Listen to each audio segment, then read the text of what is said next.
I whatever. just started as well. Okay, I'll start too. Here, I'm posting something, and I don't have my recording open, but that's fine. I'm just, I gotta post my little doodles, right? Oh, now I can actually see you, Chris. Yep. Oh, that is so good. Oh, man. He's my favorite Star Wars character. Yeah, you guys saw him in episode 7, right? Mm-hmm. Yeah, I did. All right, I'm gonna the get love child of Jar Jar.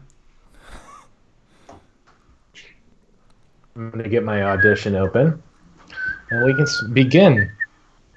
Hey, Alex, how's it going? All right. How are you guys? Pretty good. I'm all right. Yeah, Just hanging Yeah. out. just Yeah. hanging. You've looked Happy at it. almost Halloween. Oh, is it that time of the year? Oh, you didn't just dress like that for fun? Or you did? Or oh No. man, I messed up the bit. Was This there a is just- thing? This is my evening wear.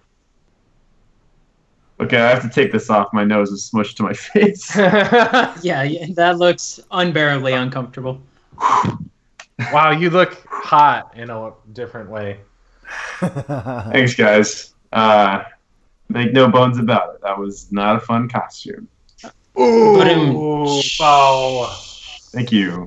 I wrote that one down earlier. Hey, have you guys ever boiled a funny bone? No. When you boil a funny bone, you get a laughing stock.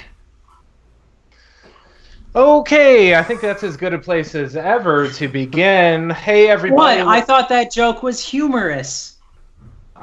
Is there a way to mute Alex? Muting now? Okay. Jesus Yeah. Christ. I've been gone for like 3 episodes, guys. I had to come back with something. Only half of the crew will make this reference, but if this was around the horn right now, we'd put you at negative points. So the sports ball reference there.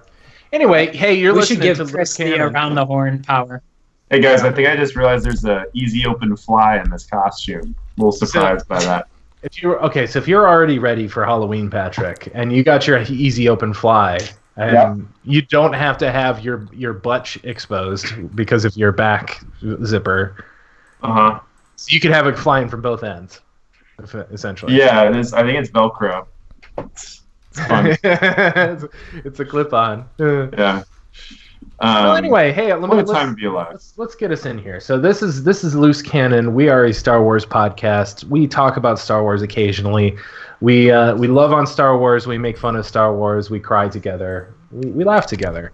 But this is a momentous occasion where we get to see Patrick's crotch for a half second, where we're gonna just talk a little bit about spooky Star Wars stuff. In particular, a series of books called Galaxy of Fear. But anyway, I'm Nick Oswald. With me, as always, is Patrick Ebersol Hey, I'm Patrick Ebersol. That's my name. and Alex Lowe. Oh, that's me. And, of course, a still somewhat fresh addition, Producer Chris. Producer guys. Chris. Feeling freaky fresh. I think like 5 years from now, we'll talk about producer Chris being a new addition. Yeah, I think we probably will. I think that's what you do when you haze people, is you continually don't give them respect for a while. Where was that producer at? Oh, I don't know. Yeah, it was a graveyard smash. Oh, no. Oh. So I have to say, really covering this topic this week made me generally very nostalgic, because I feel like Goosebumps and spooky books for children were really something that were a late 90s thing. I feel like kids these days, the Gen Zers, are too busy vaping and sending AKA Zoomers. nudes via TikTok to actually, sit down and read a spook book. And it feels like, as soon as we hit like 2004, that was over with. But while that going was hot, man, it was hot. Am I right? Yeah, and I mean, if you're talking about striking while the iron's hot, this fella certainly struck while the iron's hot. So let's get right into it. So what actually are these books, The Galaxy of Fear? So it's a series of, is it 10, I believe? 10 books that were written, like Patrick said, around the late 90s, and they were essentially cashing in 12, Nick, 12. 12 books. Okay, good. I think. One for every month. So they're essentially Yes. cashing in on the Goosebumps aforementioned young adult series of horror books that were, mildly scary, like, Saturday afternoon television scary. That usually had some kind of formulaic in and out, like almost like, sort of the era of Scooby-Doo, where there's some kind of villain, there's a bamboozle of some sort, there's a degree of real or fake actual horror that is tormenting our main characters, and then it is eventually resolved, but usually with a cliffhanger because the next book is always on the way. Mm-hmm. These series of books were written by a fellow named John Whitman, and apparently Patrick has some extra little tidbits about John Whitman. So this was actually a very fun bamboozle that I experienced. I had my own little Galaxy of Spooks moment, but this was like a happy spook. I guess that word would be a surprise. So I was thinking, like, John Whitman, this is a really random dude. Like, imagine if you were the author who wrote these pseudo-obscure spin-off Star Wars books that were definitely just trying to riff on Goosebumps and Fear Street and all those things. What's going Fear on? Street! Yeah. What's going on with John Whitman? Like, what other books did he write? Did he ever write anything else? So I'm just going to, plagiarize for a bit right off of good old Wikipedia to let you guys know who John Whitman is. John Whitman is an American novelist and martial arts instructor. He is a 5th degree black belt and defensive tactics instructor in Krav Maga and is trained in protective services and defensive tactics in both the United States and in Israel. Whitman teaches civilian, military, and law enforcement personnel and has served as an instructor for elite military units in the United States and abroad. He is the founder of the Krav Maga Alliance, an international organization of Krav Maga schools, and served as president of Krav Maga worldwide for 7 years. Why am I only picturing Steven Seagal right now? Yeah, well, look, if you look at a picture of him, he's better looking than Steven Seagal, but it's definitely the sort of like I'm gonna kick your butt type of dude. He has written many books and written for projects such as Zorro and the Star Wars Galaxy of Fear series. His most recent books include 4 novels based on the television series 24, and then also the books Complete Krav Maga and Krav Maga for Beginners. So just imagine him like, I kind of want to read the scenes of action and potential violence in the books just to see if he's like, and then Cash was held in a rear choke hold or something, whatever. A strict arm bar. Just, really starts flaunting his knowledge. Shout out to Wadey07 Well, let me take in this. the chat that wants to say hello and has a cute pup emoji. Ah. Hey there.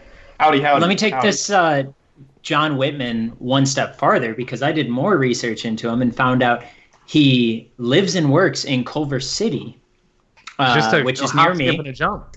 Yeah. I know, Yeah. so we could maybe have him on as a guest, but let me read his bio from the Krav Maga website for Culver City, the article about him being awarded 6th degree black belt. John Whitman. Oh, he's gone up to 6th degree from 5th He's gone up degree. to 6 degrees. You're okay. working That's off of awesome. old knowledge, Patrick. Yeah, I am. Uh-huh.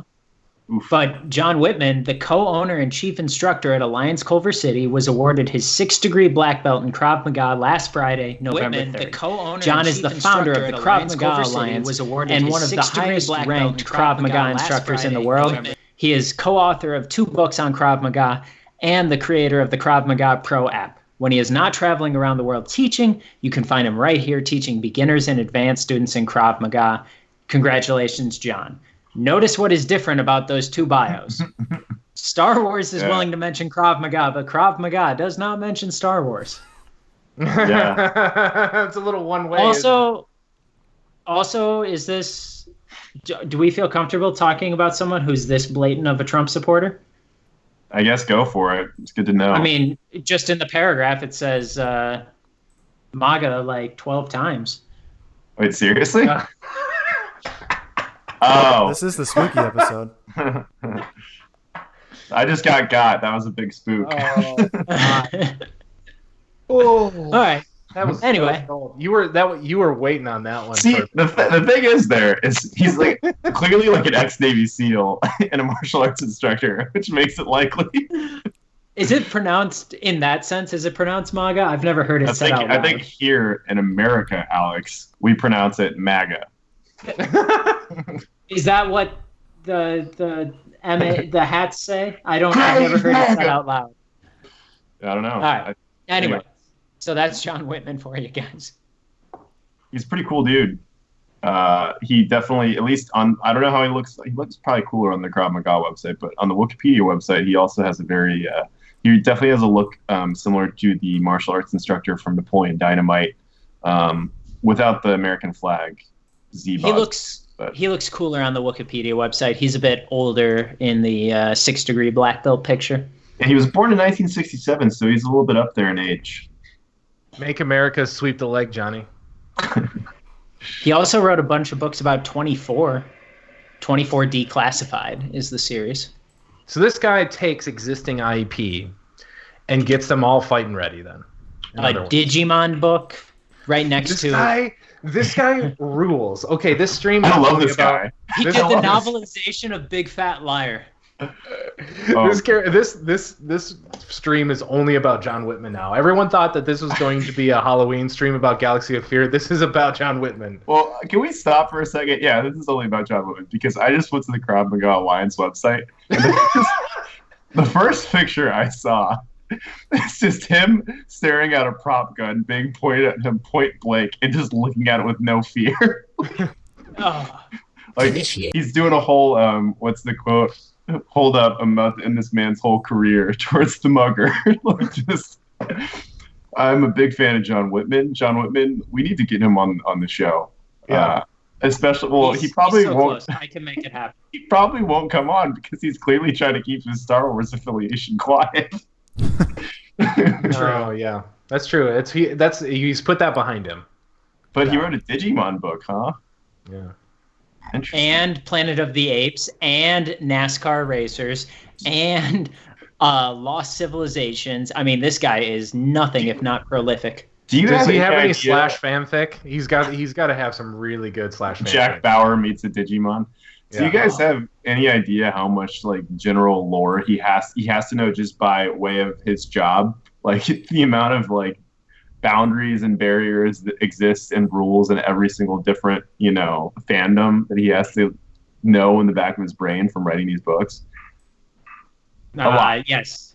A good amount. I'm glad everyone on the screen can see him. We've done good. All right, but should we focus on his actual content as opposed to the man himself? I want to go on one aside because you mentioned Culver City, and I want to talk about a Culver City moment I had 2 weeks ago. Because I did my classic go to LA and not see Alex bit. So good hanging, bud. Yeah, good hanging. I just can't make it up to Pasadena. What can I say? Yeah. So I went to basically the only pumpkin patch in the LA area, which is Skeleton Jack's or Mr. Jack's pumpkin patch, and it's in Culver City. So it's in basically the Studio City. And it was the most LA thing I've ever experienced. I couldn't tell if it was a pumpkin patch themed club or if it was a club themed pumpkin patch, because it was just everyone was in their club clothes because they were posing by stuff, and then it was obviously like Instagram famous people who get like 20,000 likes for everything. So anyway, we go and pick up pumpkins, which we're all Midwest boys, or quasi Southern Midwest boys. You go pick up a pumpkin from the grocery store or from even a specialty pumpkin patch, you're not going to break the bank. A friend of mine who doesn't really care about cost as much, went to go grab pumpkins. It was a fairly big pumpkin, but it was a $90 pumpkin. What? It was $90 American dollars. And it was probably just the most LA experience I've ever seen. Just like as many people like doing peace signs with like booty shorts on as possible, and like hashtag like sweater season. Like, bitch, it's 85 degrees out. It's not sweater season. But it was such a wonderful, like, I love little snapshots of LA being so LA that they can't even contain themselves. It's rough. Anyway, this was another part of my effort to be alienating to people about California culture, not just Midwest culture, because that's usually what we do. All right, so let's lick some sprouts and get to talking about some books. Yep. Okay, so what I wanted to do, I want to go over a couple of the premises of the books themselves. This is, consider this like a little reading series, a la Chapo Trap House, because some of this stuff is gold. Just basically from the synopses themselves and Wikipedia, I didn't have time to. Honestly, you can't get this stuff on Amazon now, or can't get it on Prime or on a Kindle. So we had to kind of scrape around the internet to get this. But I'm going to do a little bit of a reading series, and just we'll stop along the interesting parts. We're going to go before you start that. One last note, and I don't know if these. Yes, it looks like these will be up on the stream. I don't know if you guys are familiar with the subreddit of bad sci-fi covers, but it's one of my favorite visits, and all 12 of these books could probably be posted in there.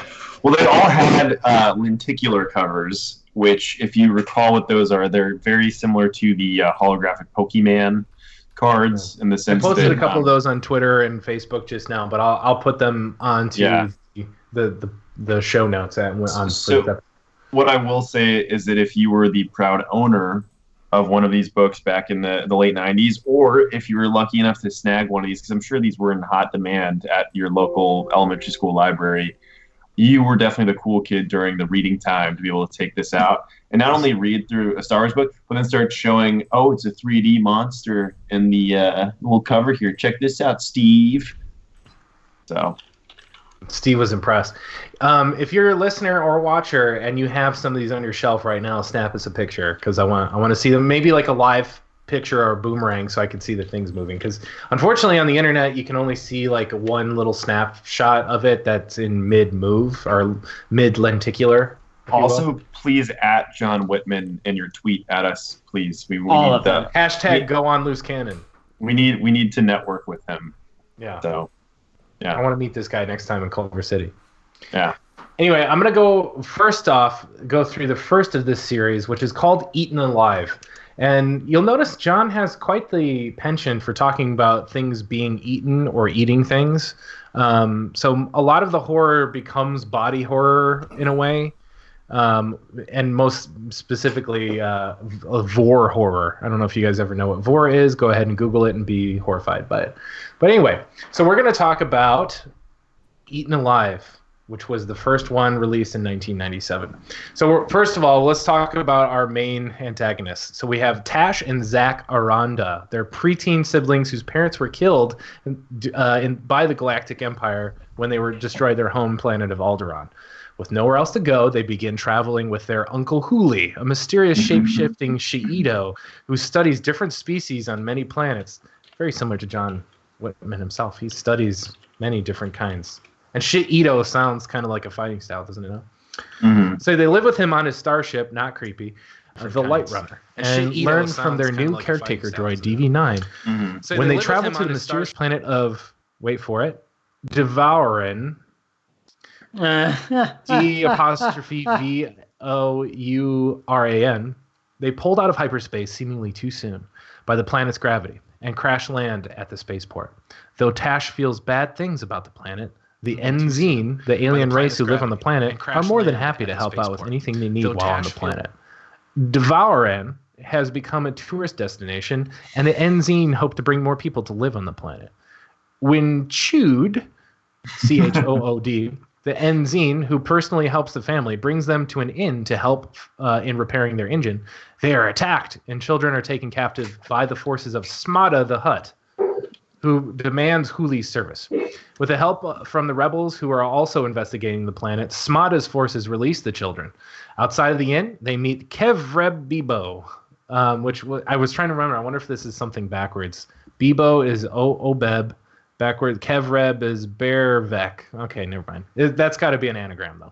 A disgraced pilot who tries to warn the people staying on the planet that people are disappearing when their Uncle Huli leaves them with Chood while he is studying. So this is a common trope, and this becomes kind of the formula of these Galaxy of Fear books, and Let's say all of them, to be fair, because Goosebumps is always like, you have to go and hang out with your weird uncle for the weekend.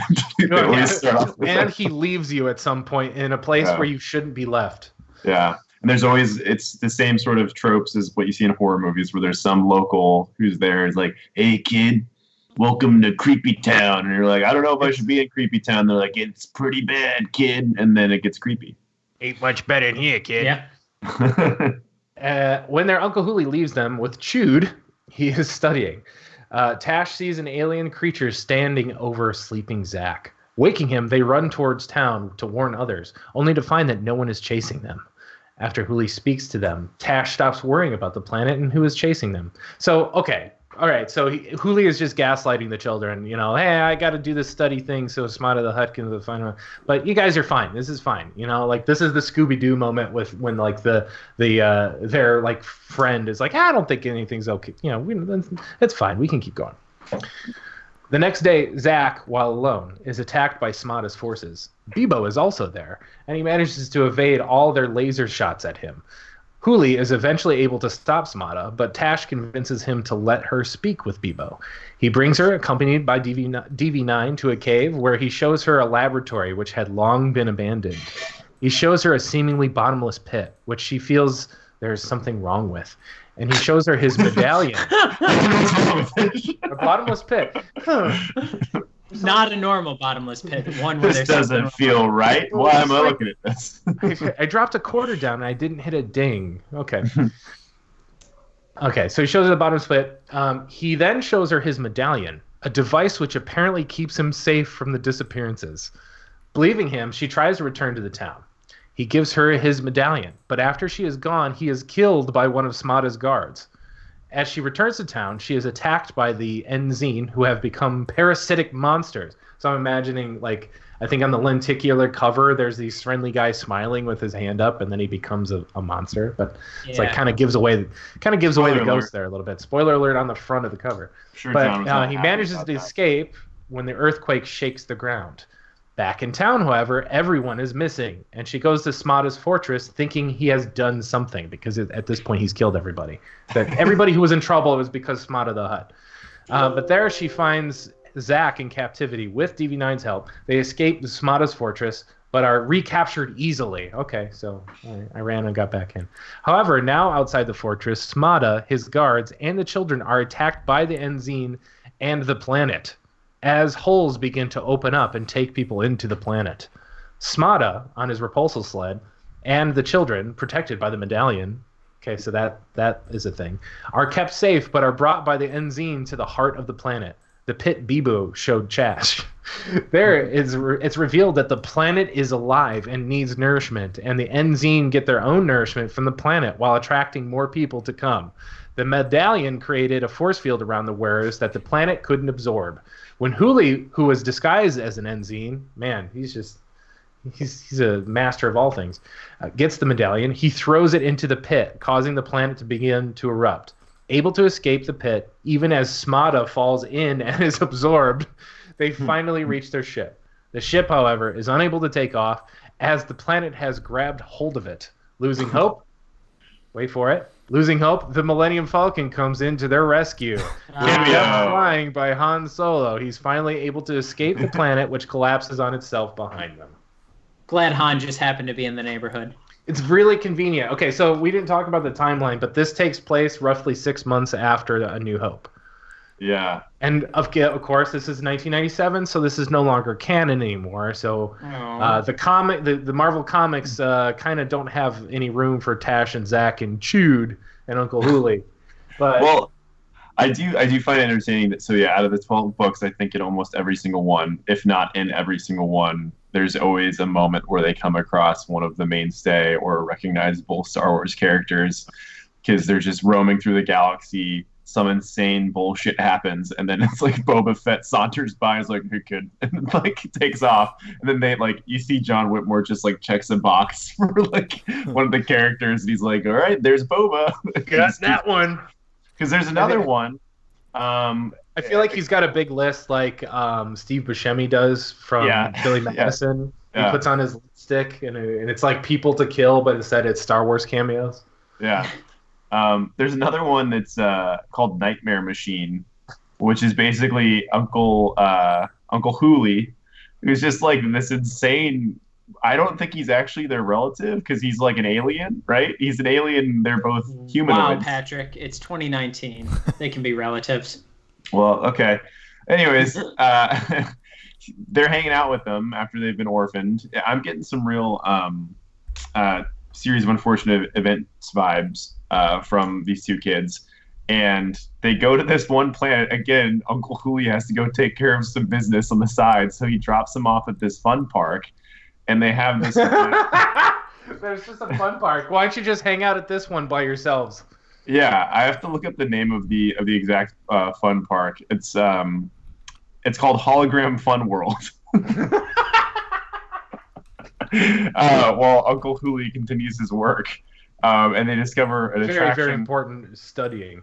Yeah, the Tash and Zach discover an attraction called the Nightmare Machine, which manifests seemingly harmless visions of your worst fears.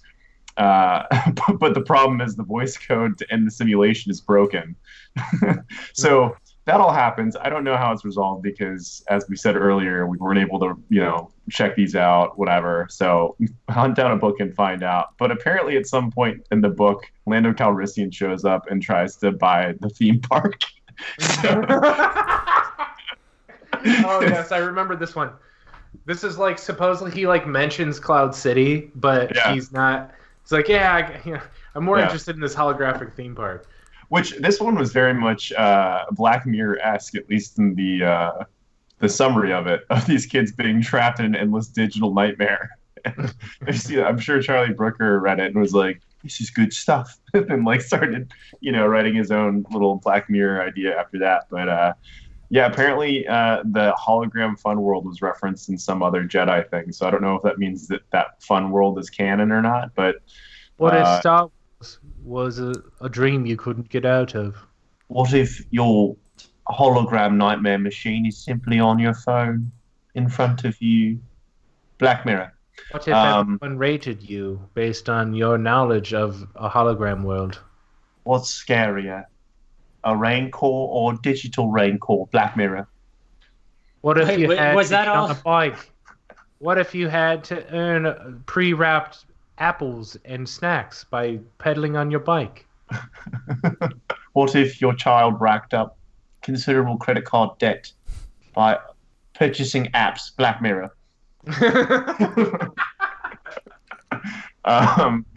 What if the husband was a robot now? Black Mirror. So yeah, I just had to read that one because the name of the book is Nightmare Machine, which sounds like a Nine Inch Nails album. So head like a hoe.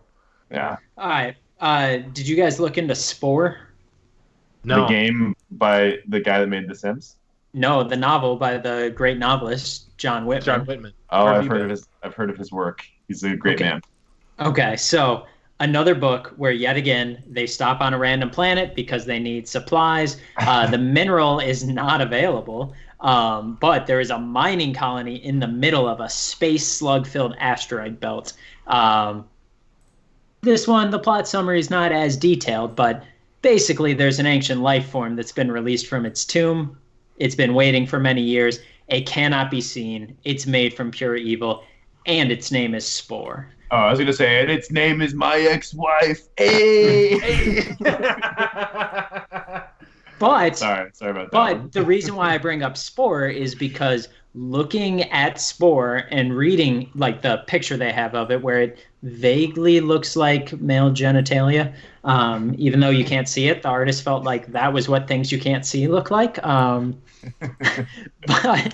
giant evil penis. Yeah, I mean, kind of, right? Yeah. But when you look at it, then they talk about the space slug-filled asteroid belt. So that got me to thinking, what else are you going to find on asteroids?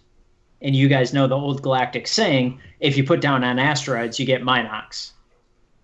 Yeah, they do say that. Very common saying. So that got me looking into Minox, which I found out they're silicon-based.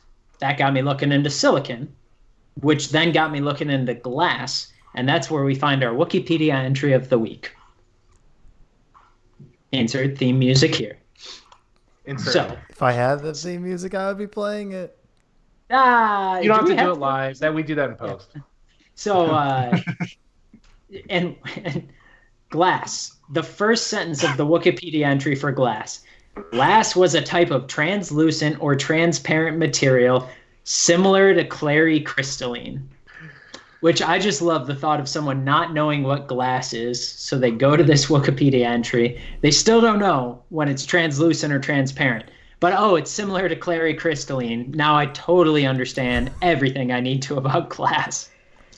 Well, do they have an entry for clary crystalline? How deep can you go down this rabbit hole? Oh, yeah. So then when you go to clary crystalline, you find out it's an expensive substance that was often used in place of transparent steel as glazing for windows. It often offered a clearer view, but a sharp tap could shatter it into 1,000 pieces. I'm guessing glass was the cheap knockoff version of clary crystalline for the people who didn't want to actually spend the hard-earned credit chits for that. Yeah. So if we go back to glass, it later on tells us, where is it? Unfortunately, even a slow-moving projectile would often be enough to shatter the entire pane into thousands of tiny, sharp fragments. So, like, hypothetically, if I had a great date in the Star Wars universe and I brought some nice lady back to my apartment unit and she saw that all the windows were made of glass, she would immediately look at me like Bantha Poodoo and say, "Oh, you squib," and leave because it's not. Nah, girl, these are transparent steel. Oh, but not necessarily, because glass could also be used for artistic purposes. The office of the Prime Minister of Mandalore had glass busts of previous holders of the title lined along the walls. So maybe she'd think you were just an artsy-fartsy type. There's a Prime Minister of Mandalore. Wow. Yeah, we're going down all sorts of rabbit holes tonight. I don't mean to get us too off track, but glass, your Wikipedia entry of the week. I feel like we should pass the next one to our pal producer Chris of any specific books of the Galaxy of Fear that he really enjoyed, at least conceptually. Yeah, I mean, conceptually, I think it was funny you brought up, Nick, the idea of it being very bodily type of horror. Like, I think both of the books that I just randomly saw, being one of them was The Brain Spiders and the other one was Clones. And I mean, was the title just Clones? Clones. Galaxy of Fear clones. He's like, he's like, dude, just clones. Fuck, like, we're in that awkward period. I'll let you finish, Chris. We're in that awkward period where no Star Wars writer really knows what George Lucas meant by Clone Wars. So it's like, well, maybe there was a couple of clones and they fight, right? And everyone has a clone and they fight. We all know that every Star Wars property that's not one of the movies was built off one scene or one object in the background of a scene in a Star Wars movie. Very true. It's very true. And you brought I'm going to read the synopsis on this one real quick. Yeah. Tash, Zach, and Huli arrive on Dantooine. Hey, I've heard of that one before. They decide to lay low there for a while with the nomadic natives. When their local shaman or magic man... Wait, which one is this now? This is Clones. Oh, okay. Louis was such a burnout uncle. He really was. Hey, can we All take right, it we'll easy be with the here? Magic Man. Yeah. Listen, I got some connections here. Don't worry, okay? this is a short one, so don't All worry, right. guys. When their local shaman or magic man, not sure, sees Tash's force powers and Huli's. Oh, wow. Okay, that was a spoiler. I think we jumped ahead from book 1 to like book 10. Tash has force powers. Okay. They both do. Spoiler alert. Spoilers. Okay. Yeah. Huli's shape-shifting power. Or wait, the man sees Tash's force powers and Huli's shape-shifting powers. He becomes jealous. In hopes of getting them in trouble, he leads them to some old, they believe, cursed Jedi ruins. There, they run into a group of very mixed-up rebels who appear to have been left stranded. Or are they? We soon discover they are clones created by old and still active experimental cloning droids used by the Jedi. The clones are made from the hair and skin samples left behind by the rebels. Oh, and did we mention that Vader has visited the ruins earlier, was wounded, and left some blood? As you can see from the cover, Vader soon arrives to face off with his own clone. Which, by the way, on the cover, he is also in a suit. It's like, if you're gonna clone a fresh Anakin, make him a fresh Anakin. Wait, so he's in another Vader suit? Yeah. It's a clone of Vader that also needs a respirator. Like, also, we cloned your respiration issues too. Because Oh in man. Star Wars, injuries affect your DNA. So like if Yeah. you're a quadruple amputee, then that changes your DNA. So any blood sample will cause you to be also a quadruple amputee. Hey man, congratulations! You also have skin that looks like cheese pizza. So No! welcome to being born into this. Imagine Wait, if you. are we Go are we ahead. off the subject of random characters showing up places? That's kind of the whole theme. That's Star Okay, Wars, right? so the hunger, Zach, Tash, Hooli doing sketchy stuff, yada yada yada yada yada. They call themselves the Children, and how they have survived is a mystery. Does the strange creature named Yoda have the answer? Yes, this is one of the more cringy ones because it's not only is Yoda in this one, but Boba Fett is also in this one. So Hey, guys. here's anher shorty. They travel in the same circles. What, for Chris? Sure. No, just Boba Fett just showing up. Hey guys, he's everywhere. I'm also in this book. Hi there, I'm here to see my friend Yoda. We like to hang out and look at spooky things. So, hello, children.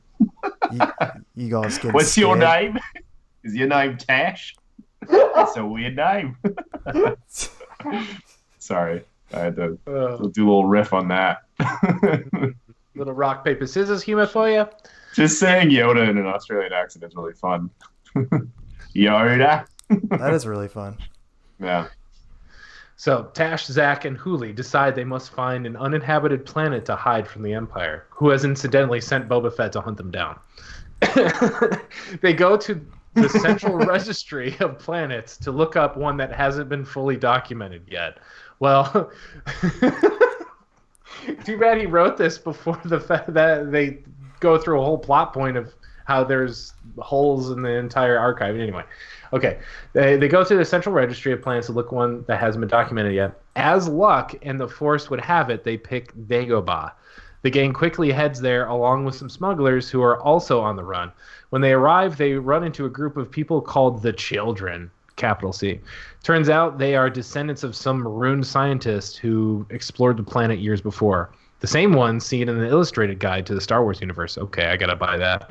As the group begins to be picked off one by one, Zach quickly realizes that they are cannibals. Ack! And don't forget to throw Boba Fett and Yoda in the mix. Okay, so don't forget. Will they get off the planet alive? Wait, was it saying that Yoda and Boba are also cannibals? Or what does that mean? What do they help, right? They help? I don't know. Yeah. There's a short review about this too. So let's go with the good. The Galaxy of Fear books continues to get better, and the further Whitman gets away from the old formula. So we're leaving Scooby-Doo Star Wars, and this book dealing with cannibalism is genuinely creepy. I also like the way that this book subtly ties in the illustrated Star Wars universe. A nice touch. It was also great to see an encounter between Boba Fett and Yoda. I don't know if we needed that. I don't know. Even if this isn't canon anymore. I'm not sure how well this fits in continuity, a question that we often asked in 1998. Once the new films come out, we'll see. The bad. So that was the good. This is the bad. I thought it was odd that neither Hooli or Boba Fett recognized Yoda. As seen in the trailers for The Phantom Menace, which this review was written before the trailer to The Phantom Menace. I love this. So this is some real classic Simpler Star Wars. time, yeah. A way simpler time, but still on the internet. As seen in the trailers for The Phantom Menace, Yoda was obviously of some prominence. You'd think that they'd recognize him. Also, Boba Fett was kind of wimped out in this. You mean like always? He was a klutz. Oh, you mean like always? And was captured by weak children too quickly. You mean like always? That would have been a little harder to pin down, methinks. You're wrong. But then again, he should not have been launched into the Sarlacc by lucky hit from Han either. Okay, there we go. We're learning. Otherwise, this was enjoyable. Okay, and then this is the ugly. Getting a spoonful of soup and finding a ring in it. Ew. Ew. Yum. Also, that site is reminding me that, not to get us off topic again, as I tend to do, it's been 7 years to the day since Disney bought Lucasfilm. Wait. Wow. October October 30th. 30th? Yep. And Star Wars has been so ruined, just like we all Cheers. predicted. Cheers, friends. Hey, cheers To SJWs. to the snowflakes. Star Django Wars? So one thing that I kept thinking of, and maybe this is because I'm delicate myself, is these children must be so traumatized by the end of their parents die, and then they just go on this journey where every planet they land, they have some horrific thing happen to them, where their crazy fucking probably methed out uncle is constantly leaving them somewhere with drifters, and then they, get attacked by cannibals, get attacked by the entire planet, get locked into a digital nightmare machine. And then at the end of it, they're like, "Oh yeah, we're one with the Force. We're Jedi." No, I'm sorry. If you were being honest about this, if these kids were Force sensitive, they sure as shit would not become Jedi. They would go as evil as possible after experiencing all the stuff they experience. Just a little bit of sidebar there. Just a little bit of a counter argument. Sorry, just had to say it. Yeah. I had thoughts. Yeah, I had thoughts. So Brain Spiders, by the way, has a picture of what looks like a Bomar monk on the front of the cover, and then Jabba eating a worm. I'm so confused right now. So Bomar monks, those are not attack. They don't attack anybody. They are free from their bodies, and they're now in a state of bliss, never having to deal with bodies again. Anyway, all right, so the plot summary of this one. A murderer who carves a K into his victims is imprisoned in Jabba's palace. Oh, we're back there now. When the story begins, prisoner tricks Zack into believing that he's innocent, and Zack lets him escape. This is presumed to be the same murderer. Later, Zack thinks he sees Tash kill someone and carve the same K. This is explained when a brain spider spells out "I'm Tash" in sand, suggesting that the murderer's brain was placed in Tash's body and that Tash's brain was placed in the spider. Oh boy. Oh boy. I don't know if we touched on this at the start, but I feel like it's an important detail to include that all 12 of these books came out in a little over 12 months. Eaten Alive was the first one published in 1997, and The Hunger was the 12th and final, released in 1998. Yeah. I think that speaks a lot to the quality here.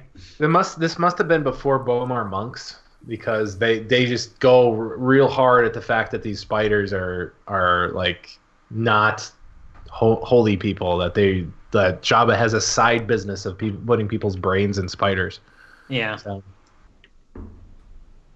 yeah. Well, you can still buy these on Amazon from as cheap as $1.50. I'm kind of sold on these. I'm having such a good time just reading the synopses. I actually feel like it's not unrealistic for me to at least get an interview with John Whitman. Let's go for it. I think you should fight him first.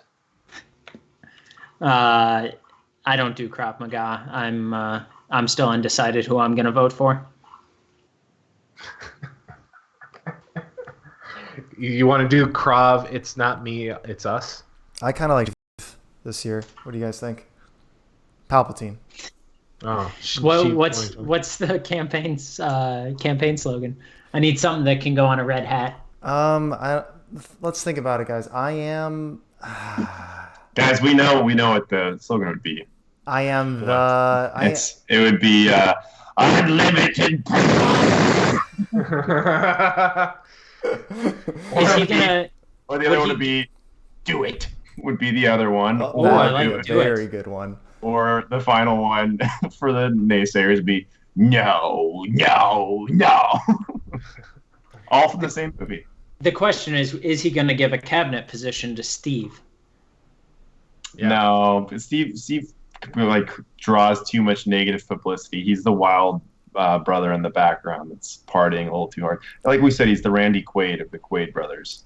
He's the Randy Quaid. He's the what was Clinton's younger brother, Roger Clinton. He's Jimmy Carter had a Billy Carter, Billy Beer. Remember Billy Beer? Yeah. Yeah. I don't remember that. I was not old. None of us were alive for that, but I love the 80s a lot, so that's why. Okay. Yeah, I was going to say, I don't know how you people remember this, but I certainly do not. I remember the internet. So What would Anakin's slogan be if he got the empire he wanted? I mean, he'd be vice president. What do you guys think his slogan would be? I feel like we're thinking of a good episode for next month during election season, but Oh my God, yes. Just this is our teaser, and his slogan would be, "We're all angels." no, it would be, "This is what I call politics." it's not fair. It's not fair. You know, I hate politicians. I just just really deep watched Attack of the Clones, and he talks about politics a lot. It's like, you're pretty good for a politician. Like, he says a lot of stuff like that to Padme for some reason. yeah. Oh, here we go. If you're not with me, then you're my enemy. Yeah. I love that. Or absolutely the best choice. Or No. From a certain point of what does view. he say? I have brought peace and justice to my empire. no, actually, What's he I think we saying? know. I think we know what the best one would be. After he murders someone, he says this, where he goes, "What have I done?" Oh, Chris, you're talking about, I have brought peace, freedom, justice, and security to my new empire. That's a pretty good slogan. Peace, freedom, justice, and security. That's and a then good we could get acceptance speech. we could get hats that say PFJS. Yes. I think we've done it. Great.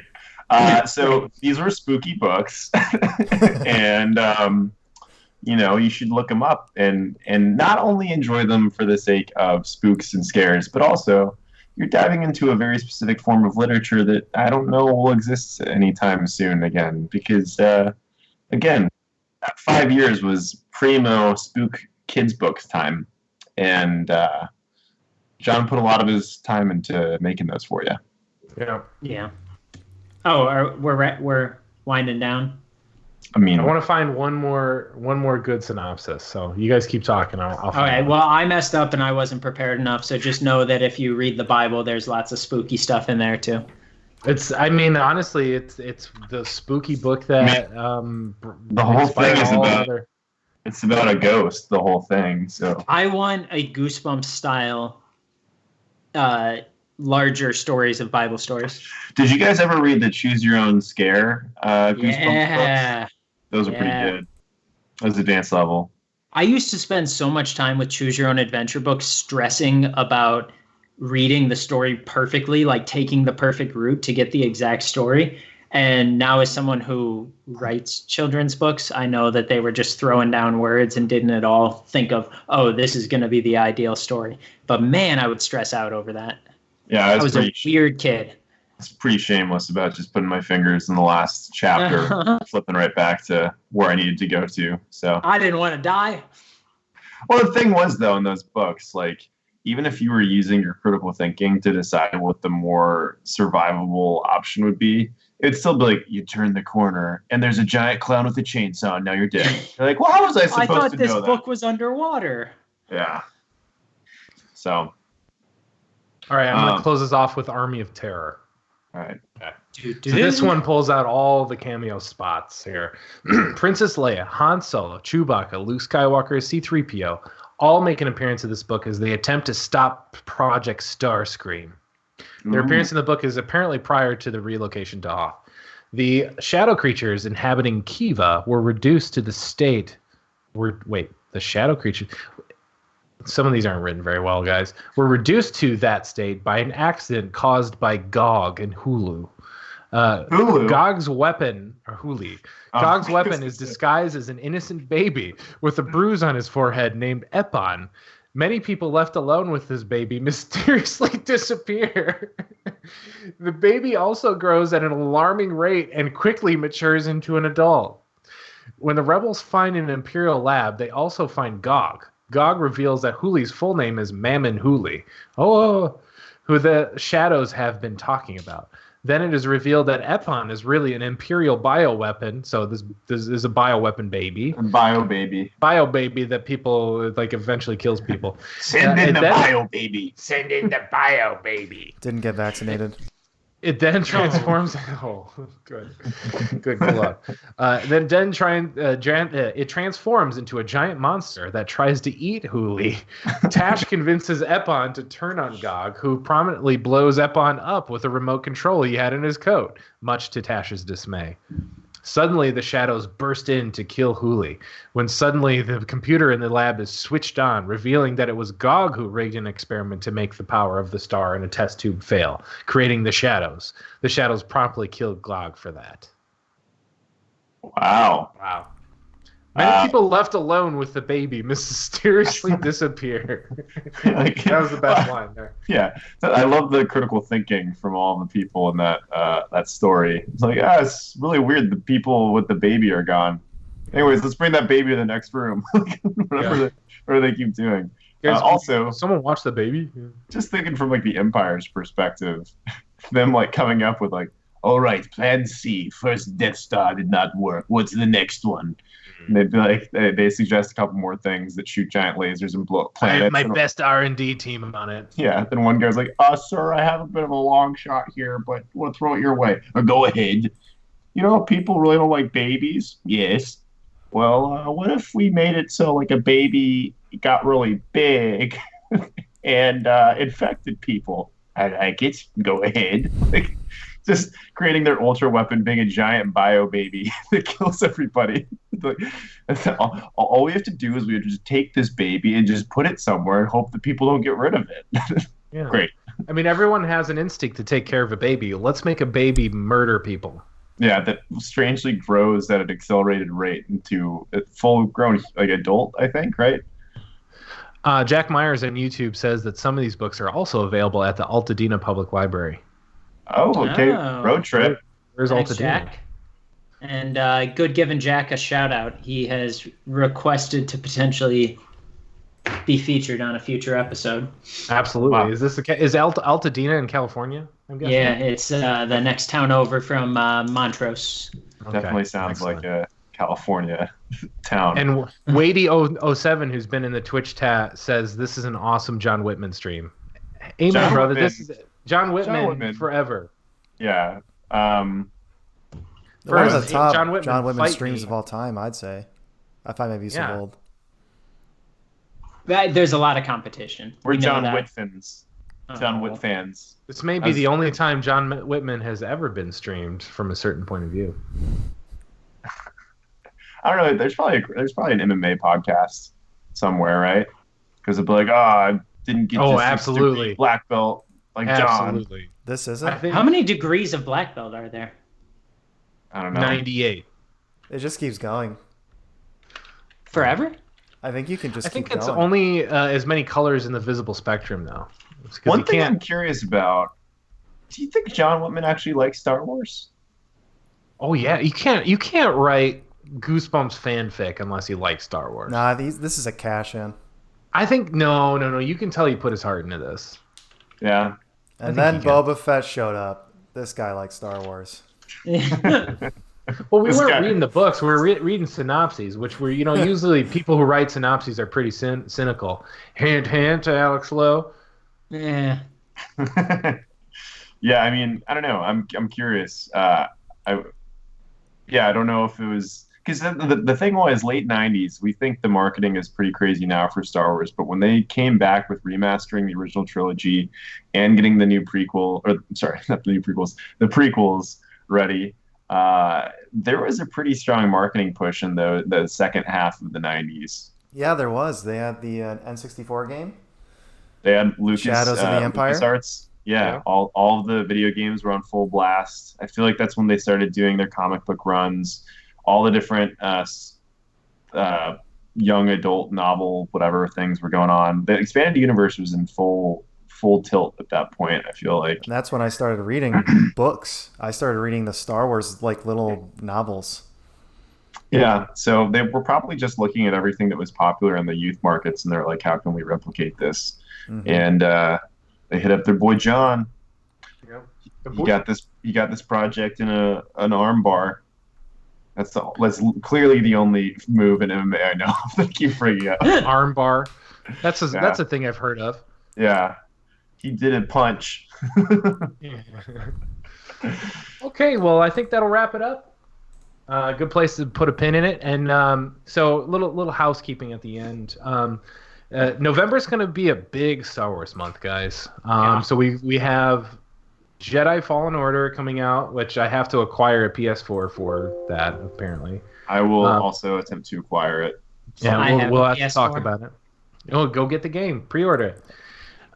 We also have the advent of Disney Plus and The Mandalorian, which we're going to take a couple of weeks off, and we're going to regroup and start doing Mandalorian-only streams from now until the end of the year. So for the 8 episodes of The Mandalorian, we're going to be doing some deep dive / reactions, which they're on Friday, so they won't be live because we do have personal lives. So we'll probably do them the Monday after. And I just want to give a little bit of a tease. If you guys listen, we might be getting Werner Herzog on to be a guest star on one of the episodes. So be sure to tune in. We're big Hertz heads here, and we want to share them with you. So. John Whitman, I heard that you are the best in the parsec at writing Star Wars / fanfic. Would you agree? What you find is the real galaxy of fear. The galaxy of fear is living day to day and looking into your own dark soul and understanding that there's no meaning to any of it, especially when we make the Star Wars. I don't know why I'm in the Star Wars, but I'm here now and I'm talking to you, Mandalorian. They're all outside. They're outside, they're going to kill us, but really doesn't matter. Everyone is pointing at us. Anyway. Yeah, that was good. That was good. Yeah, so be on the lookout on the social media. I'm gonna post some actual schedule so people know when we're gonna do this kind of thing. But I'm really looking forward to the next chapter of Star Wars because there are no more films planned anymore, which is great. So. Did you guys hear about that? Yep. No more Benioff and Weiss. I mean, Rian Johnson's is on again, off again, on again, off again. So here we go. We got Disney Plus. They got Kevin Feige on the hook for a movie. Is he going to be kind of the series whisperer, or is he just going to make one? I wouldn't be surprised if he ends up being a series whisperer, but they're probably going to do a thing where they have him do one to start. See how that does. Wait, and then isn't Jon Favreau doing one?